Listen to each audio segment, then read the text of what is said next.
Oke, jadi betul kata Bapak Ibu sekalian. Jadi presentasi, bukan presentasi. Presentasi adalah kata serapan dari presentation bahasa Inggris yang artinya penyajian atau menyajikan. Oke, kita masuk. Nah, menurut Bapak Ibu, kira-kira presentasi itu apa sih sebelum kita masuk nih? Bu Adminah, Ibu Dwi, atau Ibu Teli, ada yang ingin berpendapat kah? Kira-kira presentasi itu apa ya?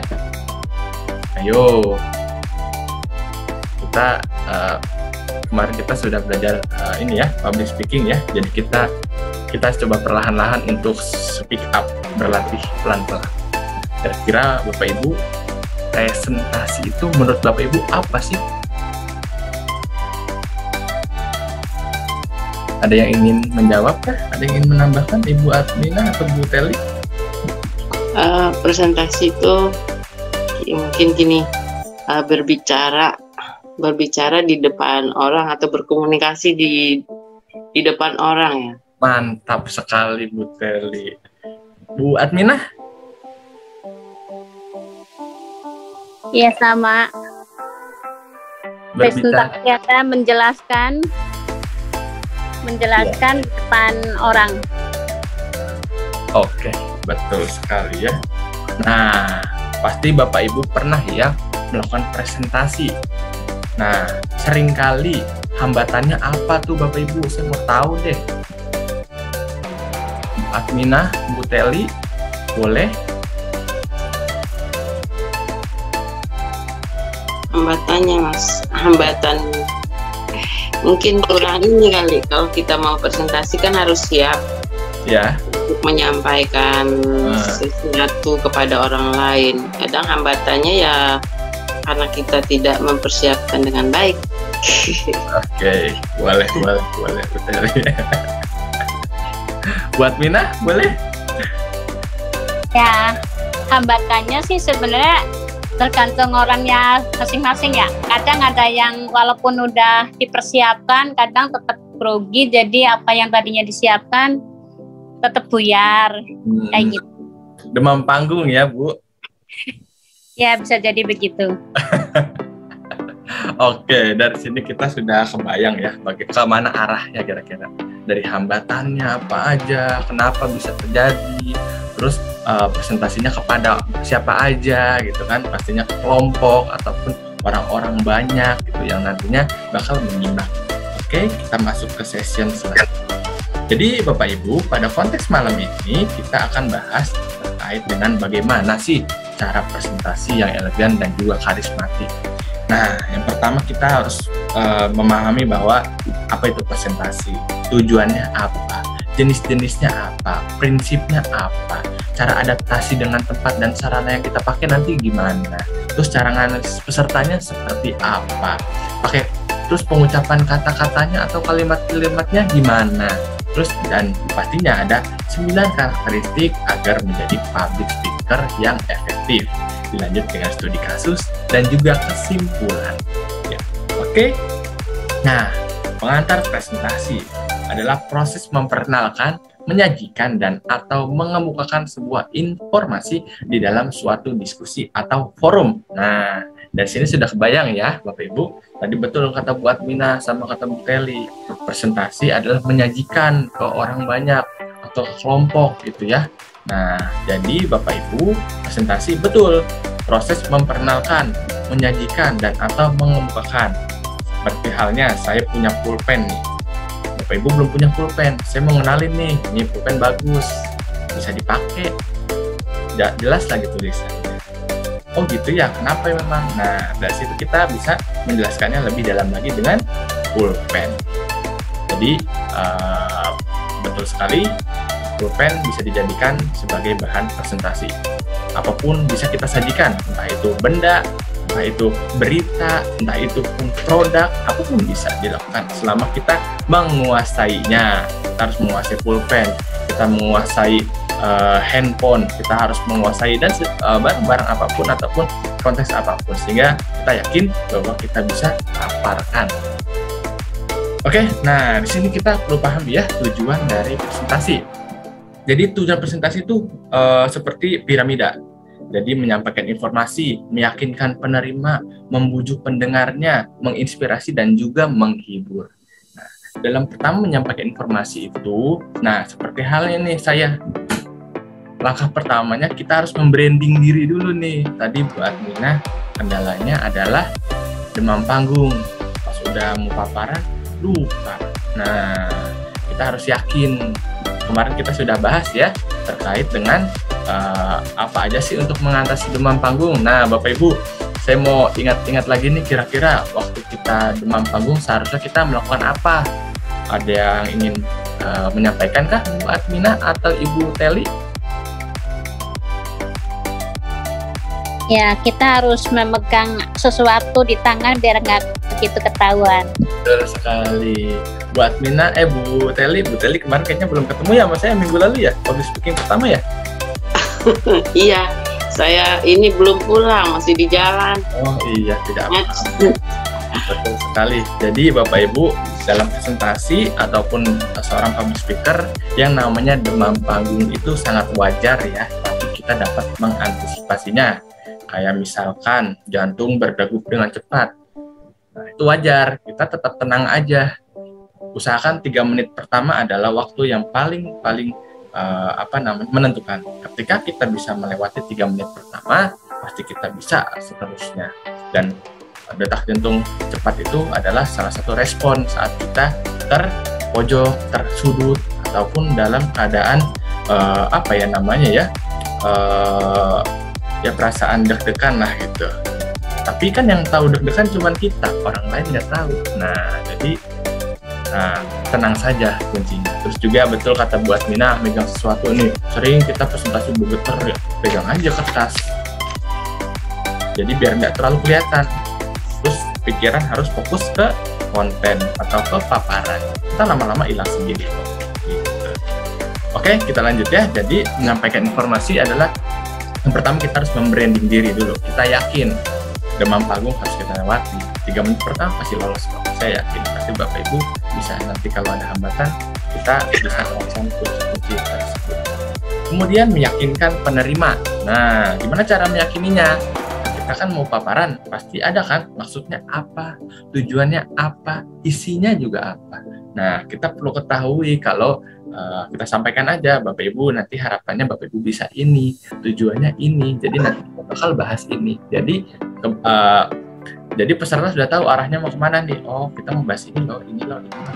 Wah, ternyata nanti saya perlu nih karakteristik public speaking yang baik. Oke, saya paham coba gitu. Jadi kita harus bisa meyakini penerimanya. Kemudian adalah membujuk pendengar. Nah, membujuk pendengar itu adanya ajakan atau persuasi. Di minggu lalu kita sudah bahas ya bagaimana cara mengajak dan bagaimana cara mempersuasi. Tetap enjoy, luas, jangan memaksakan, gitu kan? Kalimat-kalimatnya tidak perlu emosi. Nah, itu salah satu cara kita membujuk pendengar. Mau berhasil atau tidak itu tidak masalah. Yang selama pendengarnya menerima, memahami, dan kita sebagai penyampainya bisa melakukan secara optimal dan maksimal yang pada awalnya sudah kita maksudkan atau kita rencanakan. Kemudian menginspirasi, nah memberikan motivasi serta meyakininya gitu. Ini adalah hal-hal yang memang perlu kita terapkan. Jadi Bapak Ibu dalam melakukan presentasi ataupun public speaking, menginspirasi itu sangat-sangat penting. Dalam hal ini ya seperti setiap pagi kita kasih share apa-apa. Jadi kita termotivasi, orang lain juga termotivasi. Dan pastinya perlu kita yakini. Sering-sering kita mengajak diskusi bersama. Tidak perlu berdebat, ngobrol santai saja sudah cukup. Kemudian menghibur, memberikan semangat kepada pendengar. Seperti halnya kita tadi pantun dulu, ajak biasa. Atau sulap, kalau bisa sulap. Sayangnya saya nggak bisa sulap nih. Mungkin Bu Admina atau Bu Teli bisa sulap nanti aja saya supaya bisa ngibur peserta lain nanti. Oke. Ya, jadi dari tujuan presentasi kita sudah paham ya, menyampaikan informasi, meyakinkan penerima, membujuk pendengar, menginspirasi dan juga menghibur. Oke, kita masuk ke sesi selanjutnya. Nah, Bapak Ibu, presentasi itu macam-macam. Ada impromptu, manuskrip, memoriter, dan extemporer. Impromptu atau dadakan itu contohnya kayak sambutan, pengantar, atau doa tuh, doa mau makan atau habis itu kan dadakan ya. Terus manuskrip itu puisi, pidato, terus juga itu yang pakai yang senantiasa kita membaca ya, membaca ini. Kemudian memoriter atau hafalan, bisa juga puisi, bisa juga pidato, juga bisa teks mengingat. Biasanya hafalan, jadi nggak perlu pakai teks. Dan yang terakhir adalah extemporer. Contohnya kayak sekarang nih, ini kita pakai paparan extemporer. Kita masukin poin-poinnya, kita jelasin per poin kayak gitu. Jadi presentasi itu macam-macam ya jenisnya Bapak Ibu. Ada yang dadakan, ada yang pakai naskah, ada yang hafalan, dan juga ada yang pakai poin gitu. Nah, setiap jenis-jenis ini pastinya ada kelebihan dan kekurangannya. Nah, Bapak Ibu, saya mau tanya, kira-kira pernah nggak disuruh atau diajak presentasi yang dadakan? Pernah nggak Bapak Ibu? Bu Admina, Bu Teli, Bu Dwi, pernah nggak kira-kira kita disuruh presentasi dadakan, sambutan deh? Pernah nggak Bu Admina atau Bu Teli atau Bu Dwi? Pernah. Pernah Bu. Gimana Bu perasaannya Bu pas kalau disuruh dadakan? Ya nggak keruan. Nggak keruan, tahu-tahu disuruh ini aja presentasi. Udah gitu nggak persiapan lagi. Betul sekali. Betul. Jadi kekurangannya udah kelihatan ya dari Bu Adminah ya. Kita nggak persiapan. Pasti ngomongnya nggak sistematis, loncat-loncat tuh dari A terus ke C, ke Z, balik lagi ke B. Nah, itu biasanya dadakan tuh. Tapi kalau terlatih biasanya terbiasa, tapi tidak apa-apa. Pasti itu juga didukung sama demam panggung juga tuh pasti buat minat. Nah, terus juga ada manuskrip, ada memoriter dan extemporer. Kalau manuskrip naskah, ya, kita biasanya pakai naskah nih, puisi atau pidato, misalkan pidato Bung Karno kan ya, 17 Agustus tahun 1945. Nah, itu kita melakukan puisi dan pidato dengan membaca contohnya. Nah, biasanya kalau orang yang pakai naskah atau membaca itu penjelasannya sistematis, habis 1, 2, habis 2, 3, jelas. Terus juga pembacanya juga tepat gitu kan, titik komanya bisa. Saya pergi bersama Budi, koma. Kan? Kemudian, nah seterusnya. Tapi apa kekurangannya? Dia terlalu fokus ke teks, tapi nggak bisa ngelihat audiensnya. Nah, jadi rasanya juga membosankan, ya nggak sih Bapak Ibu? Kalau kita pakai naskah, ini mah dia nggak menguasai konten nih, pakai naskah masa nggak seru banget. Apalagi banyak kan ya, kalau kita baca berita itu ada orang pakai naskah gitu kan, kok bisa sih gitu, Anda harus menguasai gitu kan. Nah, terus sebaliknya untuk memoriter, presentasi yang pakai hafalan juga sebenarnya bagus, tapi kalau udah lupa pasti buyar. Udah buyar, udah misalkan saya lagi bahas A, berhasil, B, berhasil, pas C, aduh gagal, udah D seterusnya pasti balik lagi ke A atau B, atau enggak loncat-loncat, sama kayak impromptu dadakan, demam panggungnya tiba-tiba keluar.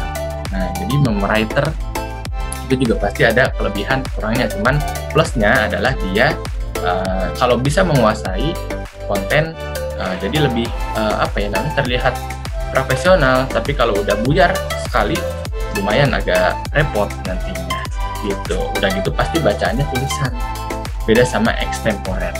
Nah, extemporer ini dari beberapa jurnal ataupun data yang sudah saya terima, jadi kita saling belajar ya Bapak Ibu, saling sharing ya. Jadi extemporer ini sama halnya kayak PowerPoint gini, kita cukup kasih PowerPoint poin-poinnya aja. Jadi IMME, impromptu, manuskrip, memoriter, dan extemporer. I itu apa? M itu apa? M lagi itu apa? E itu apa? Nah, kita jelasin pakai kalimat kita sendiri, itu lebih nyaman, nggak usah pakai teks-teks gitu. Walaupun memang kita juga pasti perlu ya poin-poin gitu ya, tapi penjabarannya sesuai dengan gaya kita gitu. Jadi jenis-jenis presentasi itu ada impromptu, manuskrip, memoriter, dan juga extemporer gitu. Oke, kita mulai masuk selanjutnya. Nah, prinsip-prinsip dalam melakukan presentasi. Nah, Bapak Ibu perlu paham nih, dalam melakukan presentasi itu kayak gimana sih yang harus kita pegang, gimana sih caranya agar orang bisa tertarik. Nah, ini adalah salah satu halnya. Yang pertama ada motivasi, pengertian, perhatian, keinderaan, kegunaan, dan juga pengulangan. Nah, dalam konteks motivasi adalah bukan kita yang termotivasi, tapi gimana caranya orang lain termotivasi. Gimana caranya kita bisa termotivasi. Nah, jadi Bapak Ibu dalam konteks motivasi kita perlu yang namanya mengajak mereka untuk saling terbuka, saling bercerita. Dan itu adalah salah satu pancingan untuk memotivasi mereka. Masalahnya apa? Gimana cara mengatasinya? Nah, dari situ kita dapat menerapkannya. Oke. Terus juga pengertian. Pengertian bukan bagaimana kita mengerti itu audiens seperti apa, tapi gimana caranya itu orang mengerti apa yang kita maksud, gitu. Nah, gimana caranya Bapak Ibu dapat menerapkannya menggunakan analogi, membayangkan. Misalnya Bapak Ibu saya mau jelasin nih pulpen, misalkan saya bahasnya pulpen karena emang yang dekat pulpen ya. Nah, Bapak Ibu, kalau kita nyuruh nulis, ngejelasin pasti agak susah kan, tapi kita harus praktek. Nah, jadi kita perlu simulasi. Jadi dalam hal pengertian itu kita perlu melakukan atau memberikan contoh-contoh sederhana. Contoh-contoh sederhana walaupun memang seringkali kita tidak berkaitan dengan konteks, tapi itu juga perlu. Tapi lebih baiknya berkaitan dengan konteks. Kayak misal halnya melakukan presentasi. Nah, caranya gimana tuh Pak Bu? Nah, caranya gini nih Bapak Ibu nih.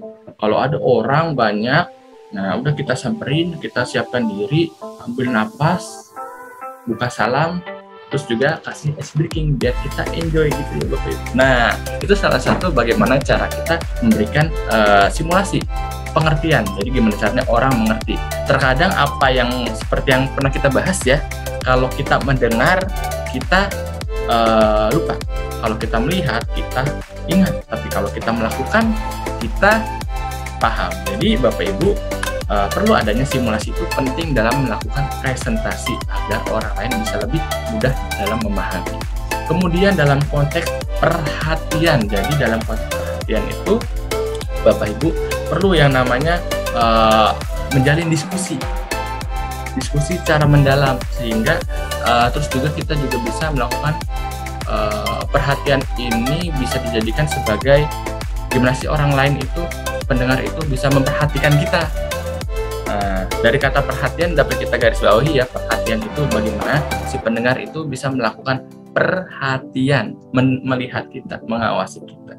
Cara-caranya adalah seperti bercanda, humor, ice breaking gitu kan. Itu perlu. Jadi kita perlu melakukan yang namanya perhatian. Nah, jadi dalam melakukan presentasi, siapkanlah ice breaking apa, mungkin pantun gitu kan, itu bisa menarik mereka. Misalkan kalau saya pantun yang kayak tadi itu, Bu Admina, Bu Teli sama Bu Dwi jalan-jalan ke Tanjung Pinang. Nah, sebelum kalau saya mau pantun, Bapak Ibu bilang cakep ya. Nah, itu salah satu menarik perhatian mereka. Kemudian keinderaan. Nah, Bapak Ibu terus ombak dulu. Halo, saya mau nanya nih. Halo. Nah, oke Bu Admina, Bu Teli dan juga Bu Dwi, mau tanya, indera kita itu ada apa aja sih? Indera, bukan Pak Indra ya. Mata, betul. telinga, betul. hidung, mulut, sama kulit. ya. Betul sekali. Bu Teli pasti pernah ikut Olimpiade IPA nih, jago. Ya, jadi dalam melakukan presentasi kita harus mencakup inderanya, kulit, mata, hidung mah enggak sih, itu nggak mungkin dipakai ya. Tapi mulut dan juga telinga. Contohnya apa tuh? Menyimak. Nah, gimana caranya kita mengemas konten agar peserta itu menyimak? Nah, saat kita menyimak, biasanya indera apa yang dipakai Bapak Ibu? Kalau menyimak, telinga dan mata. Iya betul, telinga dan mata. Berarti kita perlu melakukan ceramah, diskusi satu sama lain, cerita satu sama lain. Itu salah satu menyimak. Dan dalam lebih tepatnya sebagai public speaker, dalam menyimak, agar mereka menyimak ya, kita perlu memainkan mimik wajah. Ya, kita perlu melakukan mimik wajah, gerakan-gerakan, intonasi dalam berbicara. Nah, jadi menyimaknya lebih enjoy. Tadi menyimak. Kalau menulis, apa aja yang dipakai tuh inderanya? Ayo, Bu Teli, Bu Dwi, dan Bu Atmina. Kalau menulis indera mata. Indera mata sama menulis. Indera kulit. Nah, iya betul sekali. Jadi gimana caranya itu orang bisa mencatat. Biasanya kalau mencatat itu ada hal-hal yang penting dia tahu, yang ingin dia tahu. Wah ini informasi penting nih, jadi saya catat. Nah, tanpa disuruh, akhirnya gimana tuh? Berarti artinya kan pengemasan si public speaker itu bermuatan informatif. Jadi ada informasi yang dia sampaikan dan diterima oleh orang yang membutuhkan. Nah, jadi keinderaannya adalah dia bisa menulis, yang artinya dia menggunakan mata dan juga kulit. Kemudian kegunaan. Nah, pastinya kita perlu menyampaikan ya bahwa kegunaan itu penting. Jadi Bapak Ibu dalam melakukan presentasi pasti kita menjelaskan tujuan dan maksudnya, berguna atau tidak untuk mereka, tujuannya ke siapa gitu kan. Kalau orang-orang yang yang pastinya misalkan bekerja sebagai IT support lah ya, atau desain grafis, terus dia belajar presentasi, mungkin tidak terlalu banyak yang minat gitu kan. Tapi kalau seorang public speaker, terus humas, ataupun seorang guru, dosen, pasti dalam konteks presentasi pasti membutuhkan gitu. Jadi maksud dan tujuan itu penting sehingga apa yang kita sampaikan berguna untuk mereka. Kemudian pengulangan. Nah, Bapak Ibu, kita dalam melakukan mentoring senantiasa kita mengulang ya. Yang kemarin kita ajarkan apa, kita flashback. Nah, itu juga perlu. Atau enggak dari slide pertama kita bahas lagi. Nah, itu juga perlu. Jadi pengulangan itu penting.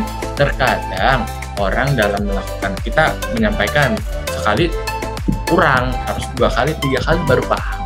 Itu perlu juga diterapkan dalam melakukan presentasi gitu. Jadi ada 6 prinsip ya Bapak Ibu: motivasi, pengertian, perhatian, keinderaan, kegunaan, dan juga pengulangan. Oke.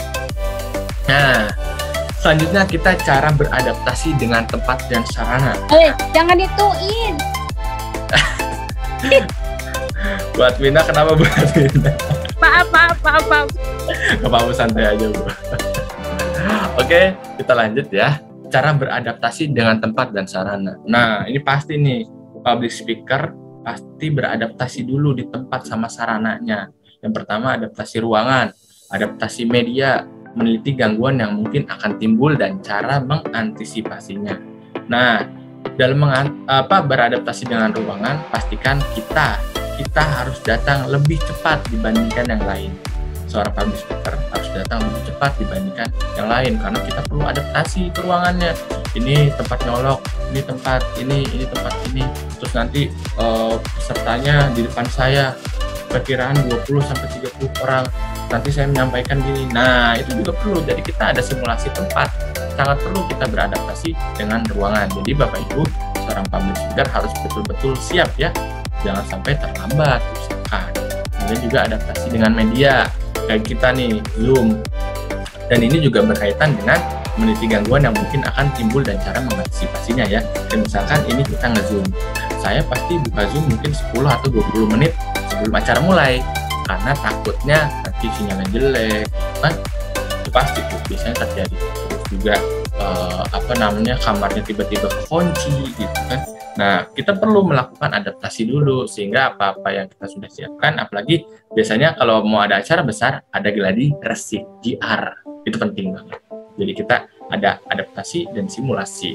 Jadi Bapak Ibu dalam melakukan presentasi diusahakan kita beradaptasi dengan ruangan, media gitu kan, dan kira-kira nanti yang bakal muncul gangguannya apa ya. Nah, itu perlu kita terapkan. Oke, nah kita ice breaking dulu.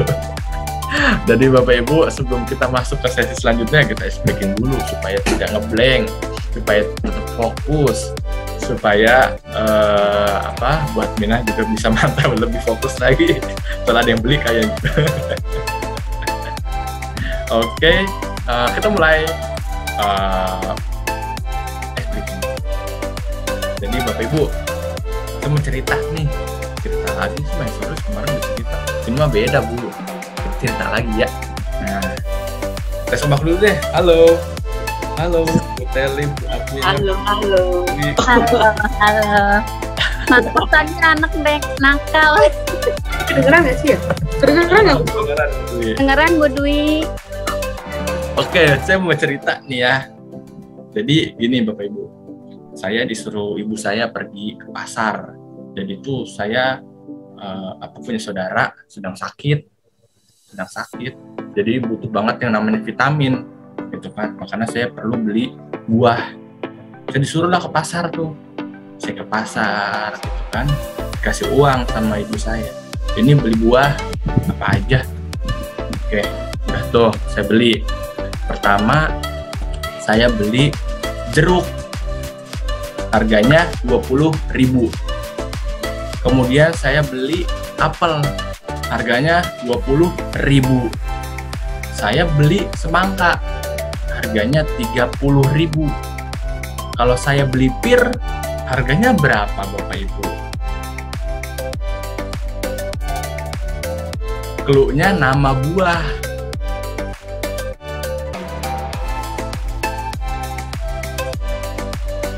Ya, Bu Dwi senang simulasi.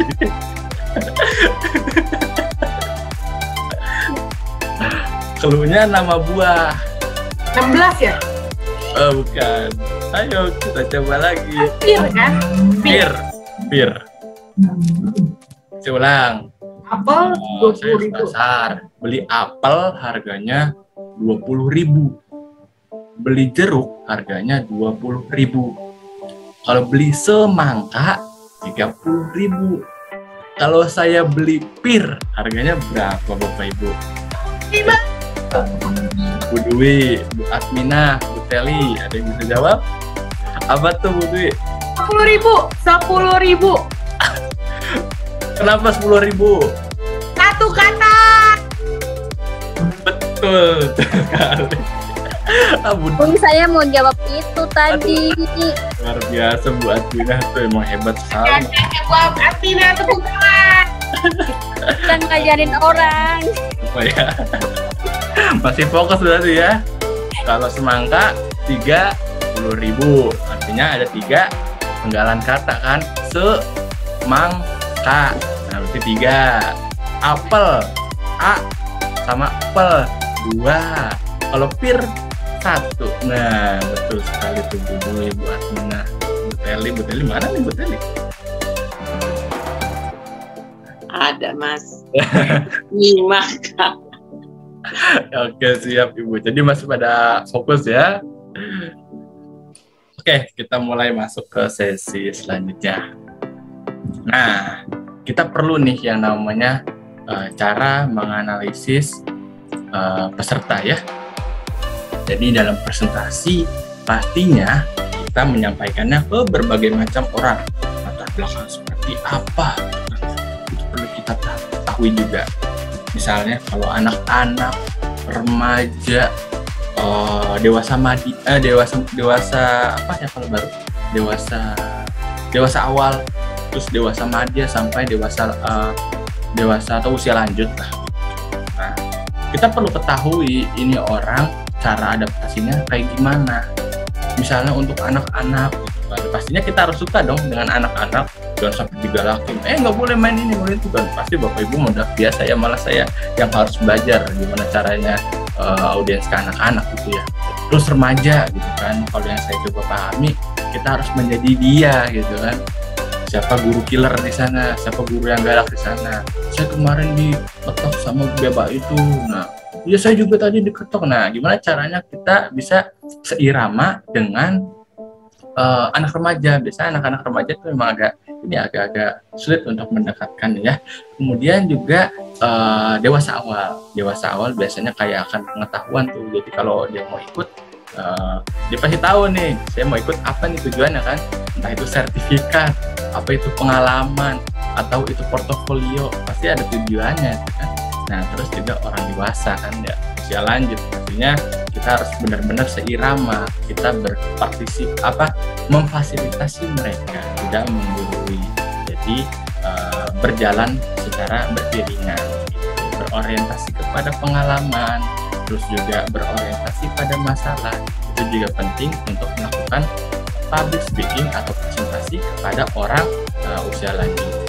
Jadi memang kita perlu tahu nih karakteristiknya, anak-anak seperti apa, remaja seperti apa, dewasa maja seperti apa, usia lanjut seperti apa, dewasa awal seperti apa, kita perlu tahu. Kalau kita tahu karakteristiknya, kita bakal masuknya dengan mudah.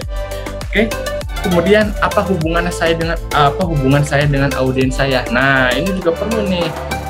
Maksudnya hubungan misalkan saya sebagai anaknya Bu Adminah misalkan. Berarti kan saya agak canggung tuh kalau mau ngomong sama Bu Adminah. Para orang tua saya di rumah nggak kayak gitu kan. Nah, itu juga perlu nih. Aduh, misalkan ada Pak Anwar itu atasan saya. Gimana ngomongnya ya gimana ya gitu kan. Pasti kita perlu tahu bagaimana sikap kita untuk melakukannya. Ya, pertama kita tetap enjoy ya, tetap fokus pada maksud dan tujuan. Anggap saja pasti orang-orang tersebut, entah itu Bu Adminah sebagai orang tua saya misalkan, atau Pak Anwar sebagai atasan saya, yang mana pasti mereka tahu kita bekerja sebagai apa, sebagai trainer, sebagai public speaker. Jadi itu adalah hal yang wajar-wajar saja, profesional. Rasa canggung itu muncul atas kita diri sendiri, padahal Pak Anwar sama Bu Adminah biasa aja, karena memang dia tahu tugas kita sebagai public speaker. Terus juga berapa banyak yang sudah mereka tahu. Nah, Bapak Ibu, kalau konteksnya dalam orang dewasa, kita juga perlu nih ya Bapak Ibu untuk mendalami apa masalah mereka, bagaimana pengalaman mereka, terus konteksnya dalam presentasi itu apa. Nah, kayak tadi kan Bu Adminah, Bu Teli, Bu Dwi sudah jelasin tadi. Saya Bu Adminah sering demam panggung. Nah, jadi Bu Adminah masalahnya adalah sering demam panggung. Kalau dadakan agak ngeblank. Nah, berarti kita udah tahu nih. Wah, jadi kalau Bu Adminah ngeblank, kita harus kasih tahu nih cara presentasi atau paparan supaya nggak ngeblank. Nah, itu kita perlu tahu sejauh mana pengetahuan audiens kita atau pendengar kita, sehingga kita bisa masukin ilmu yang mereka butuhkan. Kemudian juga apakah materi saya sesuai dengan minat mereka. Nah, pastinya kita perlu ketahui ya, karena kita juga sering share gitu kan, kegiatan ini, atau mungkin TNA training need analysis juga kita perlukan. Jadi memang kita juga perlu tahu kira-kira dia butuhnya apa, ngajak ngobrol senantiasa perlu dilakukan agar konteks presentasinya sesuai. Oke, jadi cara menganalisis pesertanya, kita harus tahu siapa audiensnya, hubungannya seperti apa, bagaimana sikap yang harus kita lakukan, terus berapa banyak yang sudah mereka tahu, dan materinya cocok apa enggak untuk mereka. Jadi Bapak Ibu harus dipegang ya, bisa. Oke. Nah, ini nih, seringkali dalam seorang public speaker, tadi baru saya udah nemuin masalah speaker. Nah, penggunaan kata dan kalimat yang benar, ada artikulasi, aksentuasi, dan pengucapan. Ini perlu kita kuasai ini Bapak Ibu dalam melakukan presentasi. Jangan sampai kita namanya belibet. Kayak tadi misalkan presentasi apa presentasi. Nah, berarti kan itu dalam segi pengucapan. Artikulasi juga masuk. Tapi aksentuasi beda lagi ya. Jadi Bapak Ibu kita harus belajar nih artikulasi, misalkan ini misalkan pulpen lagi. Dan bukan deh ini apa ya ini aja dah, kertas. Ini kertas. Ada E, ada A vokalnya. Kertas. Jangan, bisa kalau ada yang jika ada yang hadir bisa ke kelas, ada kesulitan ya, itu wajar. Tapi kalau ngomongnya berburu-buru gitu kan, pasti artikulasinya kurang jelas. Jadi Bapak Ibu, artikulasi itu bisa dilatih. kayak orang nyanyi gitu kan, do re mi fa sol la si do. Kalau kita a i u e o, nah kita sering-sering aja ngomong kayak gitu, a i u e o depan kaca, depan, jangan di depan ramai juga kita a i u e o kan, jangan sampai gitu dilihatin orang. Atau enggak kita sering membaca buku, biasanya saya kalau latihan tuh baca buku atau baca tulisan kayak gini, penggunaan kata dan kalimat yang benar. Nah Bapak Ibu kalau baca usahakan ada suaranya, jangan dalam, oh bentar ya, sepertinya baterai saya mau habis, saya coba bentar.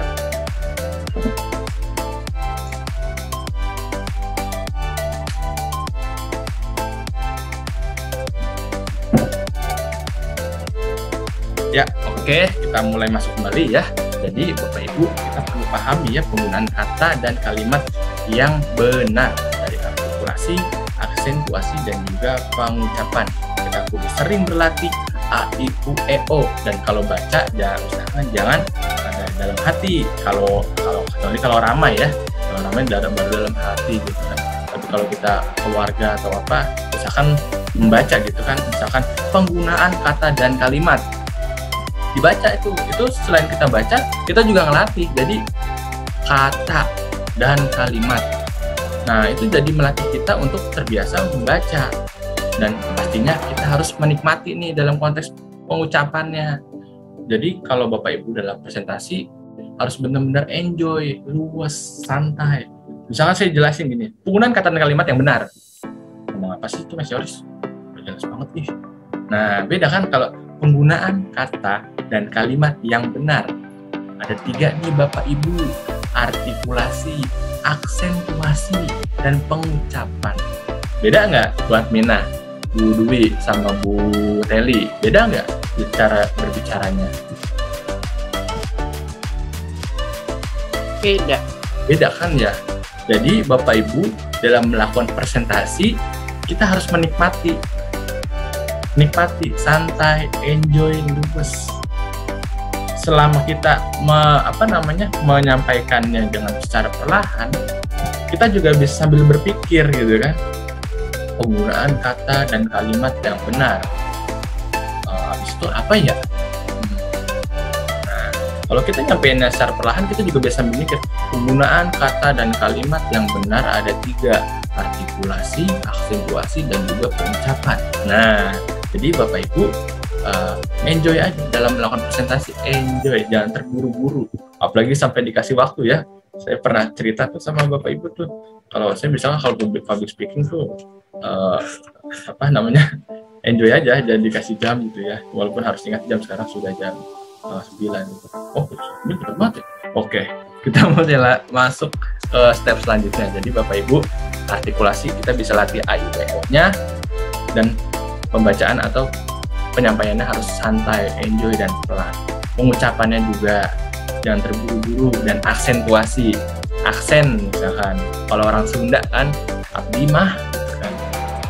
Jadi ada atau orang apa biasanya, orang Jawa gitu kan, penggunaan kata dan kalimat yang benar. Nah, itu juga kita perlu perlu kita pahami ya, aksentuasi itu ternyata juga penting loh untuk menjelaskan kata dan kalimat. Jadi juga saya pernah baca tuh dari beberapa data kalau orang Indonesia tuh lidahnya sangat luntur. Maksudnya kalau ngomong tuh bisa bahasa apa aja bisa gitu kan, latih lidahnya. Jadi kita dengan punya keunggulan seperti itu, nah kita jadi lebih enak dalam menuturkan atau menata kata dan kalimat dalam melakukan presentasi. Oke, pahami ya. Dalam presentasi ada artikulasi, aksentuasi, dan pengucapan, dan itu juga bisa dilatih. Oke.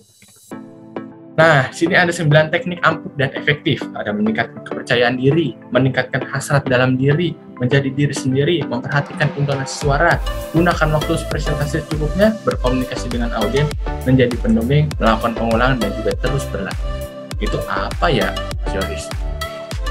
Nah, kita perlu kuasai nih 9 tekniknya. Yang pertama, meningkatkan kepercayaan diri. Seperti yang di awal kita jelaskan ya, gimana caranya kita meningkatkan kepercayaan diri. Yang pertama, kita harus pede, kita harus enjoy, kita harus luas, kita harus berlatih, menguasai konten, dan ya udah pelan-pelan aja nikmati. biasanya kalau itu udah dikuasai, nanti akan muncul kita ternyata kredibel, kita terpercaya, kita bisa. Itu secara harfiah akan muncul secara sendiri. Kemudian meningkatkan hasrat dalam dirinya, hasrat, keinginan, rasa. Jadi harapan saya misalkan saya mau paparan tentang public speaking atau presentasi kepada Bu Admina, Bu Dwi, sama Bu Dali, harapannya mereka lebih enjoy, bisa paparan lebih enak, nggak ragu-ragu. Nah, itu kan resah hati saya ke Bapak Ibu sekalian. Itu salah satu meningkatkan hasrat diri, hasrat dalam diri dalam melakukan presentasi. Jadi Bapak Ibu, maksud dan tujuan kita melakukan presentasi itu diresapi ya, diresapi sehingga ada keyakinan dan maksud baik agar peserta kita dapat memahaminya. Kemudian menjadi diri sendiri. Menjadi diri sendiri itu gimana sih, Mas Faris? Ya emang saya kan yang paparan. Ya, iya betul, tapi ada catatannya. Menjadi diri sendiri itu sering-seringlah kita melakukan improvisasi. Nah, jadi seperti halnya yang tadi kita bahas jenis-jenis presentasi ya. Dan salah satunya menggunakan PowerPoint. Nah, kita ada poin-poin. Nah, penjelasannya pakai kalimat naskah atau kalimat sendiri. Pasti kalimat sendiri kan. Nah, itu salah satu bagaimana kita menjadi diri sendiri, menjelaskan, membayangkan apa yang kita kuasai dengan kalimat-kalimat kita sendiri. Biasanya itu lebih enjoy daripada kita pakai baca buku atau teks, karena nggak ada ciri khasnya. Jadi menjadi diri sendiri itu ada ciri khasnya. Kemudian juga memperhatikan intonasi suara. Nah, kayak tadi ya Bapak Ibu, ada aksentuasi, terus pengucapan. Jadi Bapak Ibu perlu menguasai itu agar pembahasannya lebih enak, lebih enjoy dan tertata. Kemudian gunakan waktu presentasi secukupnya. Kalau kayaknya ini saya perlu belajar juga nih, gunakan waktu presentasi secukupnya. Jadi konteksnya ada 70-30, 70 paparan, 30-nya tanya jawab. Jadi, tapi tanya jawab biasanya dari awal juga bisa sih, sharing-sharing kayak tadi, dari awal kita sharing-sharing ya. Kemudian berkomunikasi dengan audiens. Nah, tadi udah kita jelasin ya, kita sharing TikTok, Bu Teli, Bu Dwi. Misalkan kalau saya beli markisa harganya berapa, kalau beli semangka harganya berapa, akhirnya jawab. Nah, itu salah satu adalah teknik ampuh presentasi, sehingga ada timbal balik antara saya selaku public speaker dengan Bapak Ibu selaku pendengarnya, penikmatnya. Kemudian adalah menjadi pendongeng. Nah, sama halnya kayak menjadi diri sendiri ini. Kita perlu yang namanya berdongeng dalam arti membayangkan ya, melakukan analogi yang lebih simpel kayak pulpen tadi. Ini kan fungsinya apa ini? Saya kemarin beli pulpen harga 10.000, sekarang 15.000 karena tintanya mahal. Nah, itu kita jadi pendongeng, akhirnya bisa menjaga jarak, maksudnya bukan mengulur waktu ya, menikmati presentasi dan sama-sama juga dinikmati gitu. Tidak hanya saya yang bercerita, tapi didengarkan oleh pendengarnya, dinikmati juga. Kemudian juga melakukan pengulangan. Nah, kita perlu melakukan pengulangan nih dari slide 1, slide 2, dibalikin lagi pelan lagi, karena memang kalau kita paparan cuma 1-2 kurang diingat ya, tapi perlu ada pengulangan dan pastinya terus berlatih.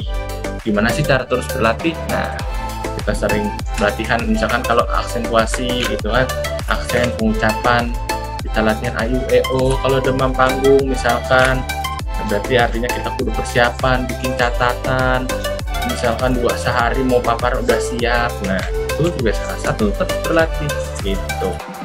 Oke, nah kita masuk ke studi kasus nih Bapak Ibu. Halo, tes ombak. Halo. Iya, oke Bu Teli. Halo. Iya. Halo. Oke, kita masuk ke studi kasus nih.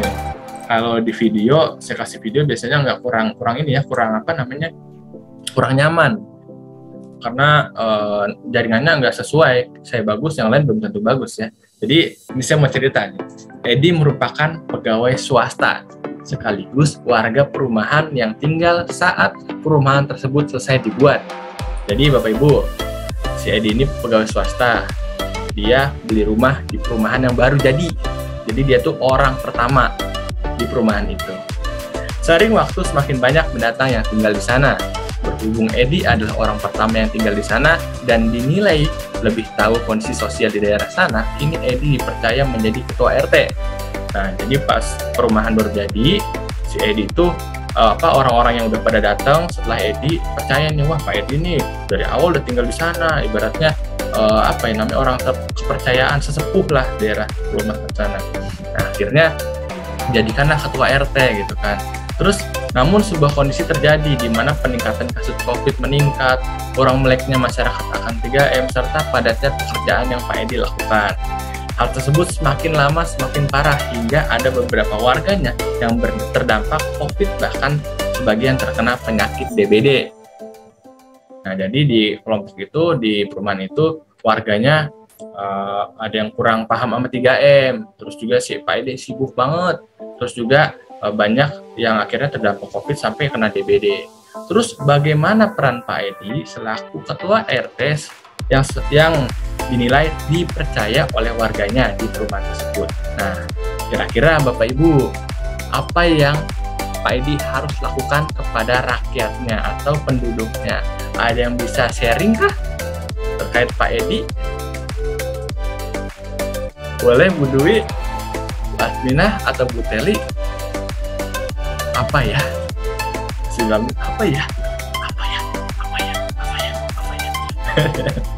Ayo coba kita saling sharing. Pak Edi harus gimana itu ya kalau ngatasi banyak orang yang COVID gitu ya. Jadi aja padahal cuman tinggal lebih lama doang, belum tentu bisa manajemen. Kira-kira gimana? Penyuluhan kali Pak Edinya, mungkin memberikan penyuluhan mungkin juga bersama dengan puskesmas tempat memanggil. Boleh, setuju Bu Teli. Jadi ke puskesmas ya ngadain penyuluhan terkait dengan 3M, terus juga ya mungkin juga terkait DBD. Nah Bu Teli, kalau Bu Teli jadi Pak Edi, kira-kira gimana caranya ngomong ke penyuluhannya tuh Bu, ke puskesmasnya?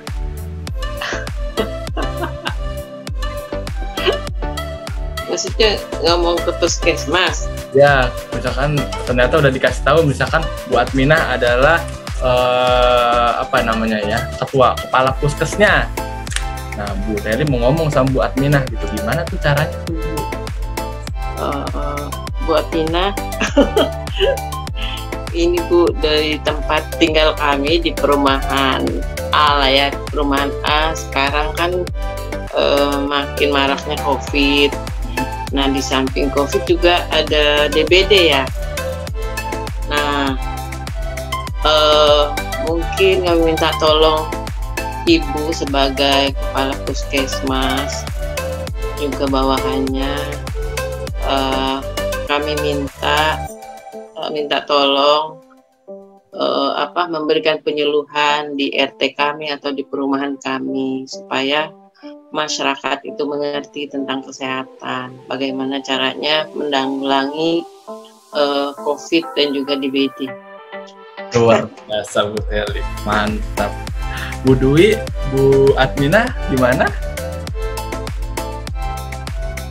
Atau mungkin saya ambil peran kali ya, mungkin Bu Dwi boleh nih, Bu Dwi misalkan, jangan Bu Dwi dulu, Bu Dwi deh boleh deh, Bu Dwi misalkan Bu Dwi jadi Pak Edi, terus nyampein keluarganya kalau kalau kita nanti bakal ada penyuluhan terkait dengan DBD sama 3M. Kira-kira Bu Dwi apa yang bisa dilakukan Bu Dwi penerapannya? Apakah terbayangkan?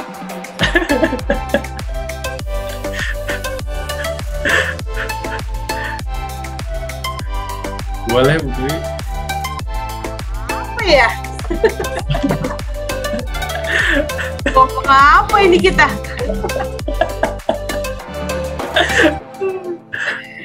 Aduh, apa ya? Oh, jadi saya Pak Edi terus ngomong ke warganya. Ya, betul. Kalau kita ada penyuluhan sama dengan penyuluhan tentang DBD sama COVID, gimana tuh Bu nyampein ke warganya tuh? Oh iya. Oke, jadi misalnya nih kita ngomong nih di depan warga. Selamat pagi Bapak Ibu warga apa nih? Pura-puranya Perumahan A. Selamat pagi Bapak Ibu Perumahan Cinta Kasih. Apa kabarnya? Semoga dalam keadaan sehat. Seperti yang kita ketahui bersama bahwa di perumahan kita ini sudah cukup banyak warga yang terdampak COVID bahkan DBD. Tentu banyak dari kita yang masih belum mengerti atau bahkan masih kurangnya sosialisasi dari tim kesehatan kepada kita di sini. Dan saya pun selaku ketua RT yang memang begitu banyak kegiatan yang mungkin juga menterlantarkan beberapa hal krusial, ya salah satunya adalah terdampak COVID dan DBD ini menurut saya kecolongan. Jadi kepada Bapak Ibu sekalian, dengan kondisi menurut saya ini bukan lagi sesuatu yang perlu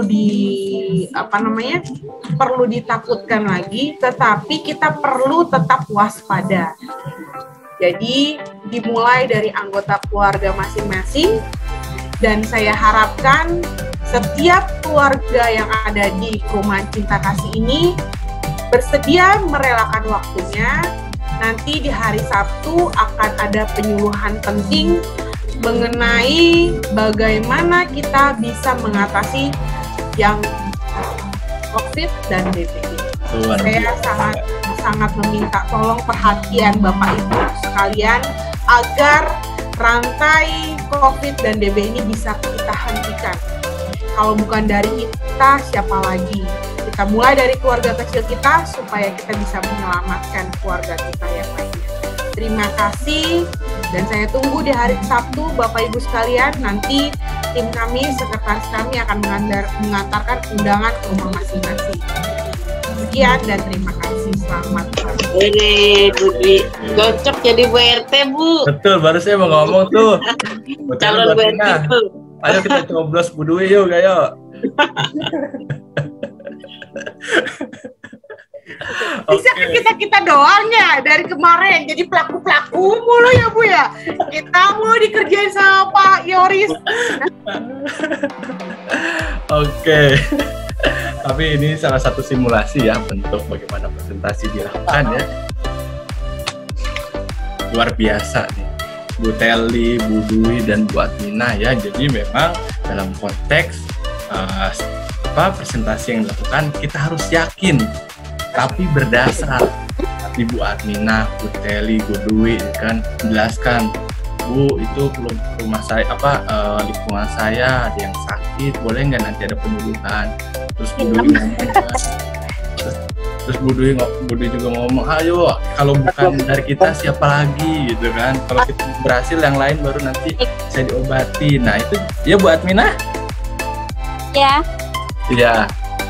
Jadi betul sekali tadi Bapak Ibu, dalam penerapannya ya presentasi itu perlu. Tapi presentasi itu juga bagaimana kita mengolahnya. Jadi yang pertama kita harus yakin, tapi berdasar. Dalam berbicara perlu ada runtutannya. Dasarnya apa kita ngomong. Dan pastinya kita harus percaya diri. Terus juga dari Bu Dwi kita belajar. Bu Teli juga, Bu Admina juga. Dalam menjelaskan hal, kita harus luwes, jelas, padat. Siapa yang dituju, orangnya seperti apa, gimana caranya. Nah, itu adalah salah satu konteks presentasi yang optimal. Kemudian kuasai lapangan. Tadi Bu Teli, Bu Dwi, Bu Admina, walaupun kita baru pertama kali, ya, pasti adaptasi perlu, mungkin sekali, 2 kali. Tapi lama-lama pasti kita bakal menguasai lapangan. Kayak Bu Dwi tadi misalkan, dia tahu tuh karakteristik warganya kayak gimana, dia tahu tuh cara ngumpulinnya gimana. Nah, akhirnya dia bisa menguasai lapangan sampai dia cocok untuk kita coblos menjadi Bu RT gitu ya Bapak Ibu sekalian. Oke, dari situ kita bisa simpulkan ya, dalam konteks presentasi yang berkarisma dan juga karismatik, kita harus yakin tapi berdasar, jangan sampai lupa, luas, jelas, dan padat, kuasai lapangan, dan pastinya penampilan juga harus mantap gitu. Oke, kira-kira dari sini ada yang ingin ditanyakan sampai malam ini terkait dengan presentasi? Jadi kita banyak simulasi ya, karena memang public speaking adalah kuncinya sering-sering latihan, sering-sering simulasi, sering-sering ngomong sendiri, itu juga perlu gitu. Jadi Bapak Ibu perlu dinikmati dalam melakukan atau presentasi. Kayak sekarang nih, saya sebelum mau paparan belajar dulu simulasinya gimana nih, orangnya gimana nih, kalau orangnya banyak seperti apa, kalau orangnya sedikit seperti apa, kalau orangnya membludak seperti apa, kalau orangnya kosong seperti apa. Nah, jadi kita perlu sampaikan gitu kan. Kalau misalkan tadi saya ice breaking nama-nama buah gitu kan, mungkin kalau rame mungkin nama-nama tipe rumah dari 1 sampai 40 akhirnya kebagian semua. Nah, itu juga kita terapkan gitu. Jadi pastinya kita harus menguasai lapangan dan luas, jelas, dan juga padat. Oke, dari Bapak Ibu ada yang ingin ditanyakan untuk pertemuan malam ini kah? Sebelum kita tutup, sepertinya kita sudah masuk 24. Wow, nggak terasa. Oke, Bu Dwi, Adminah, Bu Teli, ada yang ingin ditanyakan kah? Atau ingin sharing? Kira-kira apa kendalanya nanti kalau ada presentasi atau Bapak Ibu ditunjuk presentasi, kira-kira apa yang biasanya kendalanya? Ada yang sharing kan? Bu Adminah, Bu Teli, Bu Dwi. Selamat malam Mas Yoris dan semuanya. Iya, Bu Dwi. Terima kasih ya atas sharingnya mengenai presentasi. Ya. Jadi kita banyak hal yang istilahnya kita mengantongi ilmu ya, banyak ilmu yang Mas Yoris sampaikan di malam hari ini. Nah, kalau misalnya ditanya kira-kira apa kendalanya, sebenarnya sih kendala dengan limit waktu sih Mas. Limit waktu di mana kita itu presentasi kadang-kadang berada di tengah-tengah kesibukan orang, pertama, kedua berada di tengah-tengah keraguan orang. Jadi bukan, maksudnya memposisikan supaya kita tetap enjoy untuk menyampaikan itu. Nah, memang sih harus banyak kita mempelajari yang namanya gong presentasi. Jadi ini kira-kira dalam 10 menit atau 30 menit pada umumnya bisa nggak kita kasih 5 menit gongnya gitu. Setelah dia merasa enjoy, baru kita naikin, kita tambahin lagi slide presentasi kita. Itu sih Mas yang aku lihat. Memang kembali lagi bahwa kita harus menguasai presentasi yang kita bawakan, harus itu. Karena kalau kita sudah tahu apa yang mau kita bawakan, ya kita memang akan bisa merangkum. Cuman bagaimana itu bisa terjadi karena jam terbang. Betul sekali. Yang aku pengen sampaikan bahwa kalau di HDI sebagai seorang enterpriser, ya memang menurut saya pribadi kendalanya sih itu, bahwa orang udah skeptis terhadap kita, produk kita, sehingga kita mau masuk itu apa ya caranya. Jadi kalau aku sih kadang-kadang menyikapinya adalah dengan melihat ini orang, sebelum kita mau presentasi ke orang, kita lihat dulu latar belakangnya dia. Betul. Dia punya anak nggak? Ini kita ngomongnya presentasi buat ini ya, kita punya bisnis ya. Ya. Ini anak, ini keluarganya ada berapa ya anaknya? Udah menikah belum? Atau dia udah menikah, udah punya anak belum? Nah, jadi yang kita bawakan materi yang bisa menonjolkan kebutuhan dia sih. Kalau menurut aku, kalau kita teman-teman Bu Adminah, Bu Kristeli misalnya ketemu suatu saat gitu ya, itu yang bisa saya sampaikan, paparkan. Ini contoh aja nih, ini saya sharing nih. Saya baru keluar dari rumah sakit nih, anak saya. Baru keluar dari rumah sakit. Saya kurang lebih 5 hari jaga dia. Karena memang udara Jakarta kan lagi kotor banget nih ya. Pak Mas Yoris, Bu Adminah, dan Bu Kristeli. Ini aku rasakan sendiri. Jadi aku sebagai orang yang jagain anakku yang nomor 2, umurnya 2 tahun 8 bulan, itu saya nggak malu tuh yang namanya tetap minum dan bawa madu, propolis, dan apa namanya, polen energi, dan bahkan saya kasih ke dia gitu. Dan akhirnya saya minta nomor HP-nya gitu kan. Mau nantinya dia beli atau tidak, minimal saya sudah melakukan tugas saya, bahwa saya secara tidak langsung mempresentasikan produk itu, pertama. Kedua, bahwa saya sebagai manusia ya harus tolong-menolong. Ini kalau kita mau kaitannya dengan bisnis kita gitu.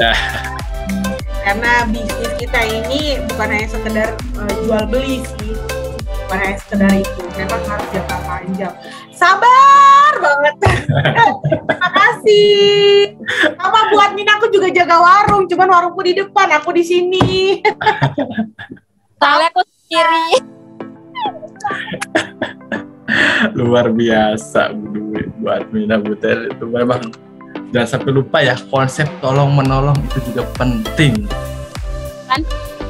Luar biasa tuh. Jadi malam ini cukup banyak ya apa yang kita serap malam ini ya, Bu Admina dan Bu Teli. Oke. Sebelum itu saya ucapkan juga terima kasih kepada Bu Admina, Bu Teli atas partisipasinya pada pertemuan malam hari ini ya. Karena luar biasa ini, kita pas landas lagi. Sudah mau jam 9 lagi, jadi sangat menikmati presentasi pada malam hari ini. Oke, semoga harapannya kita jangan sampai putus berjuang, tetap semangat. Pastinya kita yakin konsep tolong menolong, dan pastinya dalam melakukan presentasi kita harus menguasai lapangan, mengetahui latar belakangnya gitu kan, melakukan pendekatan luas, jelas dan padat. Walaupun mau diterima atau tidak, setidaknya mereka menerima apa yang kita maksud. Semoga harapannya dia dapat menerimanya dan ada feedback yang dia berikan kepada kita. Jadi tetap enjoy, tetap maksimal dan tetap semangat untuk hari esok selanjutnya. Oke, mungkin dari saya sekian pertemuan malam hari ini terkait dengan public speaking edisi kedua terkait dengan presentasi. Kemudian kita akan masuk ke paparan selanjutnya nanti di hari Kamis terkait dengan optimalisasi penggunaan sosial media dalam pemasaran produk, itu di hari Kamis. Nanti juga saya sering-sering belajar sama Bu Dwi nih. Saya kalau ngeliat status WA-nya Bu Dwi, aduh enjoy banget Bu Dwi kalau paparan ya. Gimana sih itu ya? Jadi BA tuh perlu banget gitu. Jadi brand ambassador berani banget gitu. Karena udah punya ciri khas gitu. Dari cara berbicaranya, dari cara menyampaikan produk dengan pakai bedak aja. Gede banget itu Bu Dwi. Udah menikmati jadi ngeliatinnya gitu. Mas ngeliatin aku statusku? Ya kan saya pegang HP-nya Mas Iwan Bu. Jadi Iya saya benar. suka ngecek gitu kan. Ini ya, oh bener. Enjoy banget kalau Babara, jadi saya juga happy gitu. Saya jadi banyak belajar juga tuh sama Bu Dwi kalau lihat enjoy-nya. Jadi Bu Dwi jangan malu-malu kalau saya lihat. Terus malah minder lagi. Padahal jam terbangnya udah tinggi sekali. Oke, betul kata Bu Dwi tadi ya, Bu Admina, Bu. Halo. Siapa Saya semangat kalau liatin Bu Dwi caranya, cuma saya belum bisa, makanya saya senang kalau liatin Bu Dwi. Kita sohib Bu, kita seiram kita ngecekin. Nah kita buka satu WA bareng ya Bu, liatin Bu Dwi. Bener. Oke. Ya, oke sekian. Halo Dede, belum tidur ya? Jam 9 ya. Makanya kuat. Mamahnya nggak ada di tempat tidur, ya nggak, anaknya nggak tidur. Saya harus belajar jadi orang tua dari Bu Dwi. Oke, Bu Teli, selamat malam juga buat Mina, Bu Dwi. Tetap semangat ya untuk hari esok, kita nanti bisa ketemu hari Kamis. Jadi public speaking memang hal-hal yang memang cenderung, khususnya untuk orang dewasa ya, perlu adanya simulasi. Kalau kita melakukan, kita paham. Kalau kita dengar aja lupa. Kalau kita melihat, kita ingat. Tapi kalau kita melakukan, kita paham. Oke, sekian. Saya tutup ya Bapak Ibu pertemuan pada malam hari ini. Semoga sehat selalu, panjang umur, dan jangan lupa bersemangat. Sekian dari saya. Wassalamualaikum warahmatullahi wabarakatuh. Halo, dadah, selamat malam. Terima kasih banyak, Mas Yoris. Sehat ya. Sukses selalu, semangat. Selamat malam semuanya. Semoga sukses ya.